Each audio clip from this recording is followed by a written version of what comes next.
Hello everybody, welcome to Sami Hannah and welcome to another video. In today's video we are going to be diving into Beginner's Sewing Guide episode 2. If you are not familiar with this video series, essentially I want more sewing friends. I want people to be able to sew their own clothes, to sew whatever their heart desires. And in episode 1, we machine exercises where we practiced sewing on paper and then sewing on fabric. We touched on some stitches, their functions. It was a really good in-depth starting point for your sewing journey. So if you haven't checked that one out, be sure to check that one out after this video. Episode 2 is going to be into something that can feel a little bit daunting, and that is sewing patterns. So how to read a sewing pattern, how to understand the sewing pattern, what the processes are, if I have any tips and tricks for you when dealing with patterns. You do get a variety of different sewing patterns. You get vintage ones, printed ones that are in an envelope, PDF printable patterns that you can buy online, projector patterns. So I'm going to be diving into a physical pattern that is modern. I'm going to walk you through the process, and by the end of this video you will feel so much more confident to go and start actually physically making something. So grab yourself a cuppa, grab yourself a snack, and let's dive into it. Quick one, I completely forgot to mention that as a beginner you want to choose a sewing pattern that is fairly basic. What I would look for is sewing patterns that use fabrics like cotton or gingham or plaid, something that doesn't shift while you sew, like chiffon or those very flowy, hard to work with materials. Also, look for a pattern that doesn't require any zip closures, button closures, something that you can either just tie it, if it's like a baggier fit to get over your head. Try not to have a pattern that's too complicated. I think what happens is you can get a little bit disheartened, especially if it's something that you can't, like the concepts are just too complex in the beginning stages. Stick to the basics, get something that's fairly simple, and boost your confidence in that way. Also, I'm really sorry for how many times I said dive. I'm a swimming teacher and we are doing diving at work, and I think that word has been drilled into my brain, and for some reason I just used it to reference this whole intro. I cut out a few times, but there's some places I can't cut it out. This is the sewing pattern that we are going to be using today. It is a simply 8-5-5-1 pattern. So the first thing that we need to look at is the actual envelope itself. It contains a lot of vital information for our sewing project. On the front of the sewing pattern, you'll usually see the brand name, what sewing pattern it is, the illustration of what the pattern makes, and the different views that the sewing pattern can construct. So these are basically just different variations. Maybe the sleeve's a little bit different, maybe it's got a different neckline, and each one can make a same version but with different design features. The back of the envelope is where all the important information lies. You'll see a chart that is based on body measurements. And this can be a little bit confusing because some people will see the body measurements and think, oh, I'm usually a size 10 or 12 or 14, whatever it is, and they make that size, but it is different. So don't skip the measuring process. Make sure that your measurements match the body measurements of the size in this pattern. And if you measure and you find that you're in between sizes, look at your pattern and see what is important. Is it a fitted bust garment where it flares out at the hips? Then obviously you won't take too much value in your hip measurement. You would rather make sure your bust is correct. Look at the garment, see where the fitting matters, and then choose the size accordingly. The back of the envelope will also tell you how much fabric you need and what types of fabric that you need for this project. It does have quite a big list of recommended fabrics, and trust me, it is important to take this recommendation. If you kind of just choose a fabric and you make a garment and it isn't the right fabric for the project, your whole project will not come out the way that you want it to. It just won't sit right on your body. It won't press nicely if it needs like pleats or gathers. It needs to be the right fabric. And lastly, you'll see a little section for any notions that you need. So any zippers, any buttons. It pretty much gives you a very good detailed breakdown of all the materials that you need to create this project. Now we are going to look at what is inside the sewing pattern. When you open up your sewing pattern, you will have this tissue paper. This is your actual sewing pattern. There is a lot.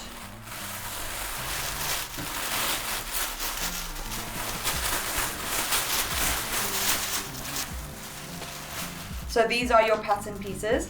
Obviously, you will only cut out the view that you want. So decide on the design you want and you will cut accordingly to that view. And then we have your instructions. This is our pamphlet here. It's just language translation, so I'm going to chuck that to the side. This is the instructions that we are going to be referencing. Instruction sheet here. It kind of looks like a treasure map, but don't be overwhelmed.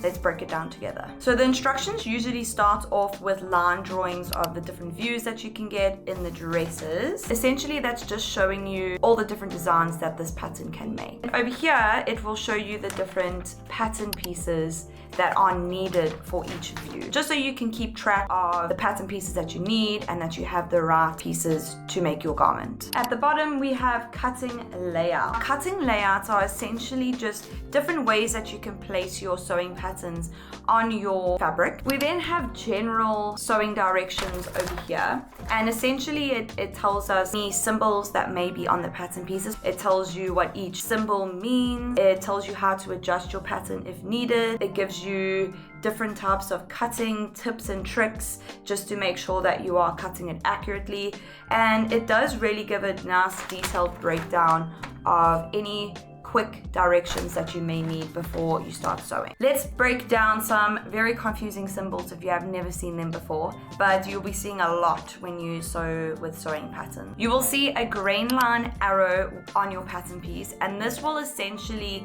tell you how to lay your pattern piece on your fabric to go with the grain line of your fabric. Your fabric will be woven in a certain way, and you want your pattern piece to go with that grain, to go with the way that the fabric flows.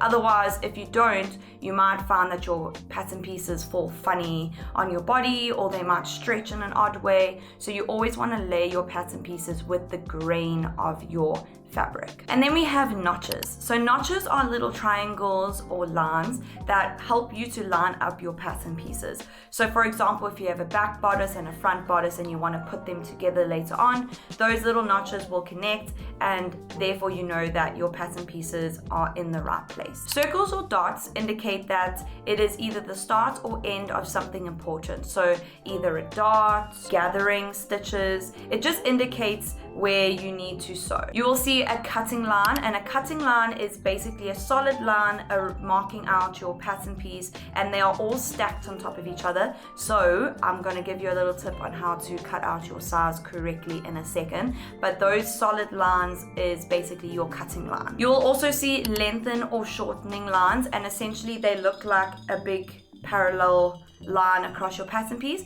This is just giving you the option to alter your pattern piece, whether you want it a little bit longer in the torso, whether you want it shorter in the crotch. There will always be that adjustment lines that you can alter if you want to. You will get a fold on fabric line, and essentially this just tells you that your pattern piece needs to be placed on the fold so that you're only cutting half the garment, and when you open up the pattern piece there will be no center front or center back. It's just one big pattern piece. We have the center back and the center front marking of the pattern piece.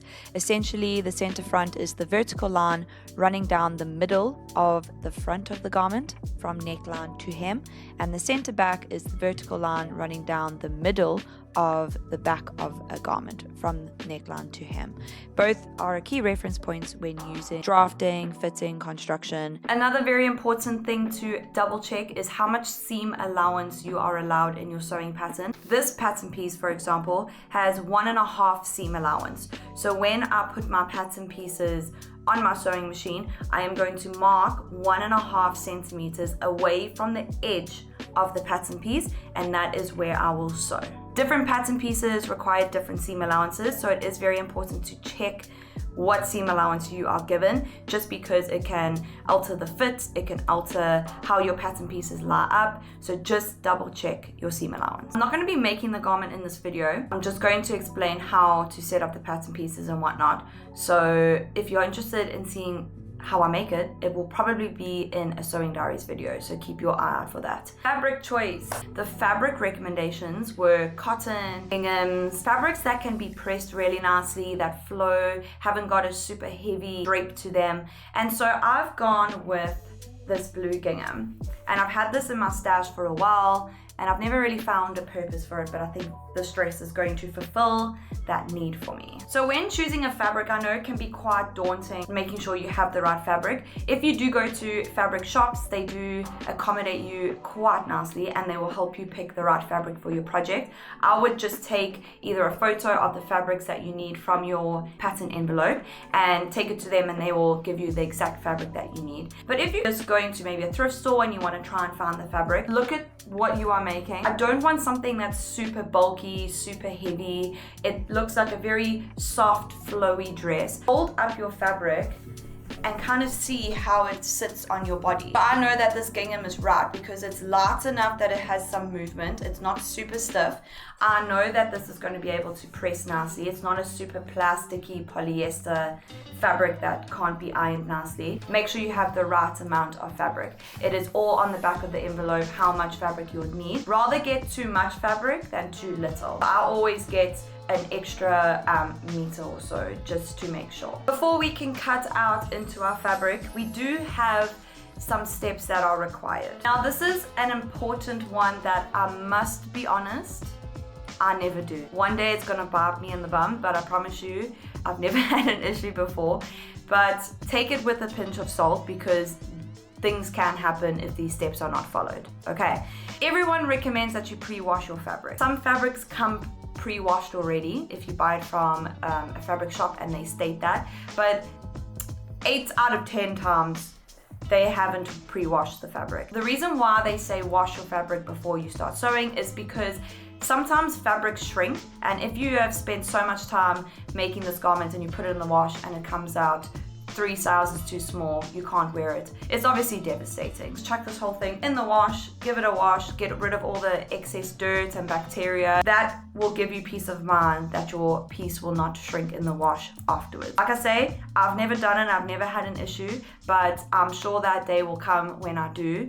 And if it does, it does, but it is a good habit to get into beforehand. I just get too excited when I get my fabric. I just want to sew straight away. I don't want to wash my fabric and dry it, but yeah. Another step that is quite important is you want to iron out your fabric before you cut anything, because if there are any wrinkles or any fold lines, that is adding an extra couple of mils to your pattern piece if you lay it on top, and that is extra millage that we don't want. Make sure that everything is pressed nicely so that when you do cut out, exactly the pattern piece will be cut out, not any extra fabric that can cause misalignment.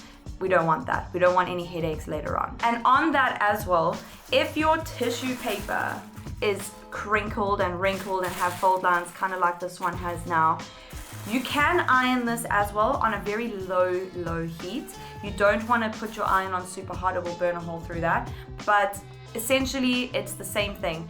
If you press your pattern pieces to be absolutely crispy and flat, your pattern will line up beautifully. And also just note, some fabrics can't have a lot of heat on it, it can burn. So what I would recommend is getting like a pressing cloth or something that is cotton that can withstand quite a bit of heat, putting it on top of your fabric first and kind of ironing over, and do like a test patch to see if your fabric can withstand some heat of an iron. We are going to cut out our pattern pieces finally. There's a lot of prep that goes into sewing, and what I've realized is if you rush these steps, you struggle later on. So I know it seems excessive, but trust me, just do the steps. Just do them.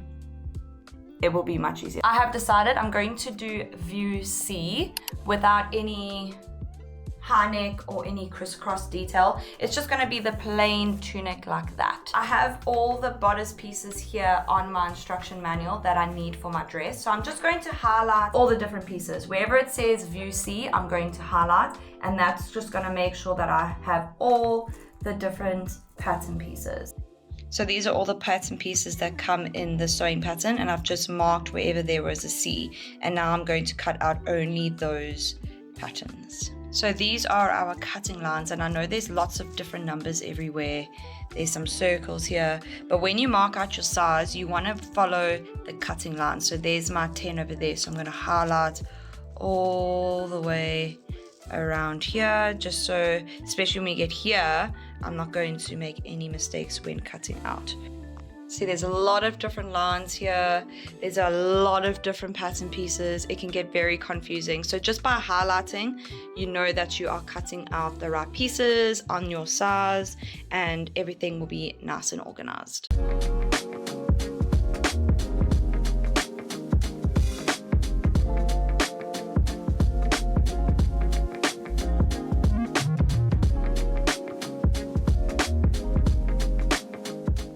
I've just finished cutting out all the pattern pieces, and I've gone back to my instructions and I've just ticked off all the pattern pieces to make sure that everything is here.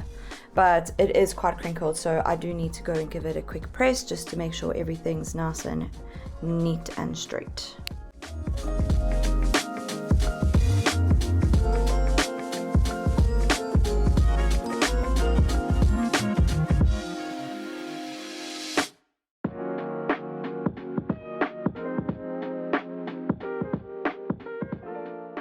We are going to put our fabric on the table now, and we have got our selvages. So I'll include a close-up of what a selvage looks like. Essentially, it is where the fabric was finished. You get a selvage and you get a raw edge. A raw edge is where the fabric is fraying a bit, and the selvage is where it is basically the end of the fabric. That is your selvage.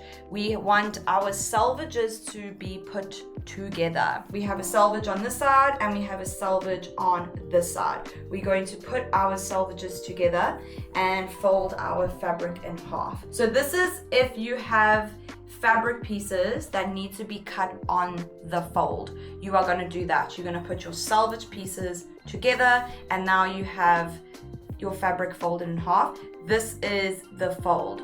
So where that fabric piece says on fold, you're going to put it on this part of the fabric. Remember how we spoke about grain line? So now that your selvage pieces are together, we can find the grain line.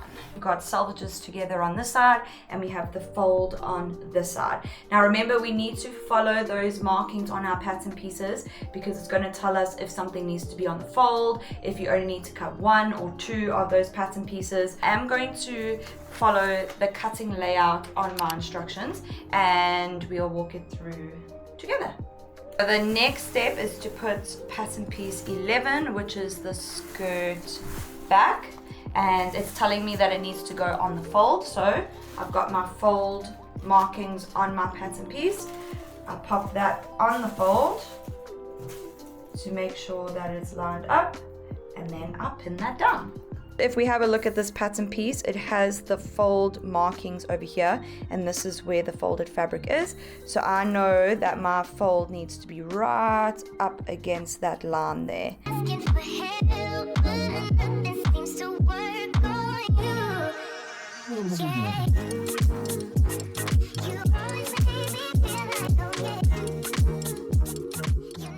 All the pattern pieces are on the fabric, and now we can see all our markings clearly. So here is the fold line markings, and there's the fold of the fabric. So all the pieces that need to go on fold must get put on your fabric first. So on fold, and then these just need to be cut out twice. So there's the sleeve, there's the bodice, and now we can see the grain line arrows. So this is indicating that the grain line is running in that direction.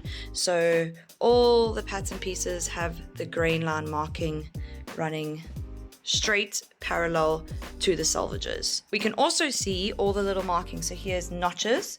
So this will tell us where pattern pieces need to line up. It's kind of like a puzzle. That's like your puzzle pieces. Here we have the little circles, will tell us where we need to gather. So these are your starting and your ending markings for where to gather your sleeve. There's some more notches, where to line up your bodice patterns.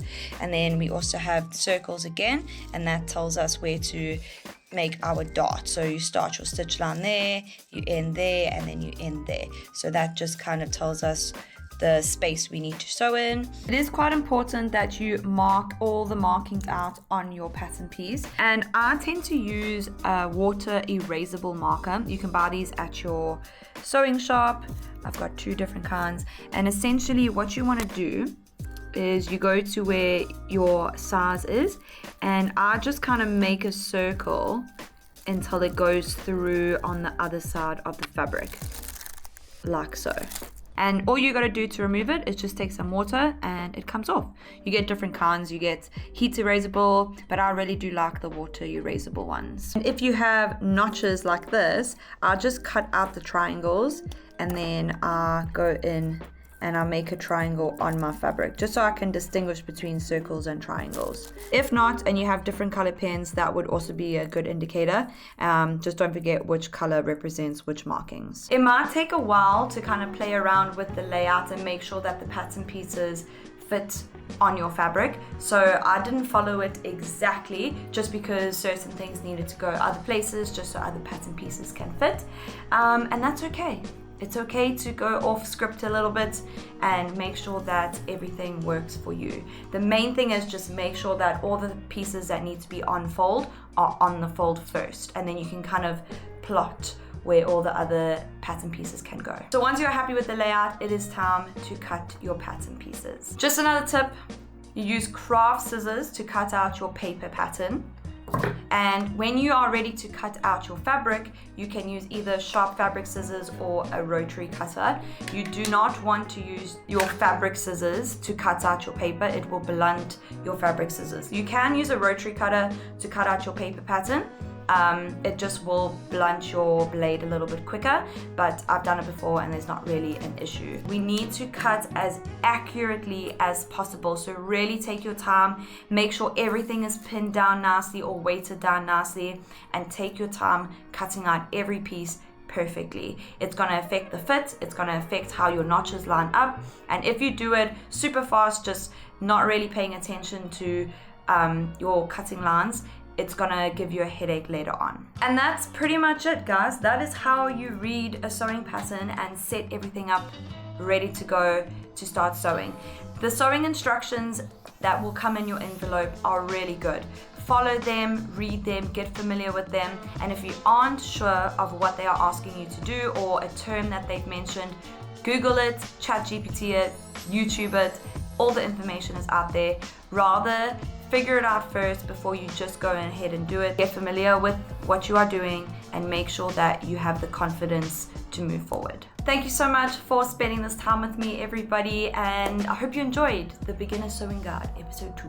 There are many more episodes left to come of this series. I'm hoping to share as much as I can. If you are worried that you are going to miss one of the videos that I release, just subscribe. It's completely free and it will notify you when I post a video. If you enjoyed this video today, give me a thumbs up and let me know in the comments down below what you are wanting me to teach you. Is there something in specific that you want me to touch on? Just let me know down below. I would love to see what you are going to be sewing, and I would love to keep up to date with any of your projects. So follow me on Instagram, pop me a DM. I'll be happy to chat with you guys there if you have any questions. Or you just want to share what you're making. I would love to see. Thank you for spending the time with me, everybody. I will see you really soon in the next video. Bye.